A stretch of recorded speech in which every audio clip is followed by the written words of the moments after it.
ನಮ್ಮ ಉತ್ತರ ಕೊಡಗಿನ ಹೆಬ್ಬಾಲೆ ಸರ್ಕಾರಿ ಸಂಯುಕ್ತ ಪದವಿ ಪೂರ್ವ ಕಾಲೇಜಿನ ಪ್ರೌಢಶಾಲಾ ವಿಭಾಗದ ರಾಷ್ಟ್ರೀಯ ಹಸಿರು ಪಡೆ ವಿಶ್ವಗಿರಿ ಎಕೋ ಕ್ಲಬ್ ಮತ್ತು ನಮ್ಮ ಕೊಡಗು ಜಿಲ್ಲಾ ಶಾಲಾ ಶಿಕ್ಷಣ ಇಲಾಖೆ ಹಸಿರು ಪಡೆ ವತಿಯಿಂದ ಮತ್ತು ಕನ್ನಡ ಸಾಹಿತ್ಯ ಪರಿಷತ್ತು ಕುಶಾಲನಗರ ತಾಲೂಕು ಘಟಕದ ವತಿಯಿಂದ ಏನು ಪರಿಸರ ದಿನಾಚರಣೆ ಅಂಗವಾಗಿ ಒಂದು ಗಿಡ ನೆಡುವ ಕಾರ್ಯಕ್ರಮವನ್ನು ಹಮ್ಮಿಕೊಳ್ಳಲಾಗಿದೆ. ಇವತ್ತು ನಮ್ಮ ಹೆಬ್ಬಾಲೆ ಪ್ರೌಢಶಾಲಾ ವಿದ್ಯಾರ್ಥಿ ಸಂಘದ ಅಧ್ಯಕ್ಷರಂತ ನಿವೃತ್ತ ಪ್ರೊಫೆಸರ್ ಶ್ರೀಯುತ ಎಚ್ ಶಿವಪ್ಪನವರು ಗಿಡ ನೆಡುವ ಮೂಲಕ ಈ ಒಂದು ಹಸಿರು ಅಭಿಯಾನಕ್ಕೆ ಚಾಲನೆ ನೀಡಿರ್ತಾರೆ. ಗೋ ಗ್ರೀನ್ ಅಂದರೆ ಗೋ ಗ್ರೀನ್ ನಮ್ಮ ನಡೆ ಹೆಸರು ಹೇಳಿದೆ.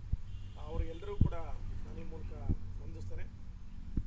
ನಾವು ನಮ್ಮ ಸುತ್ತಮುತ್ತಲಿನ ಪರಿಸರದ ಗಿಡ ನೆಟ್ಟು ಬೆಳೆಸೋದ್ರ ಮೂಲಕ ಅದನ್ನು ಉಳಿಸಬೇಕು, ಮುಂದಿನ ಪೀಳಿಗೆಗೆ ಅದನ್ನು ಕೊಡ್ತಕ್ಕಂಥದ್ದು ಆಗಬೇಕು. ಇದೆಲ್ಲ ನಿಮಗೆ ಗೊತ್ತಿರ್ತಕ್ಕಂಥದ್ದು. ಆದ್ದರಿಂದ ನಾವು ಹೆಚ್ಚು ಗಿಡಗಳನ್ನು ನಡೆಸೋದ್ರ ಮೂಲಕ ನಾವು ಪರಿಸರ ಸ್ವಚ್ಛವಾಗಿಡೋಣ ಅಂತ ನಾನು ಈ ಮೂಲಕ ಎಲ್ಲರಲ್ಲೂ ಮನವಿ ಮಾಡಿಕೊಳ್ತೇನೆ. ಹಸಿರೇ ನಮ್ಮ ನಡೆ, ಹಸಿರೆಡೆಗೆ ನಮ್ಮ ನಡೆ, ನಮ್ಮ ನಡೆ ಪರಿಸರದೆಡೆಗೆ ನಮ್ಮ ನಡೆ. Go green, go green. ಪಶ್ಚಿಮ ಘಟ್ಟಗಳ ಸಂರಕ್ಷಣೆ, ಜಲಮೂಲಗಳ ಸಂರಕ್ಷಣೆ, ನಮ್ಮ ಸಂರಕ್ಷಣೆ. ಈಗ ಶಾಮೂರ್ತಿ ಅವರು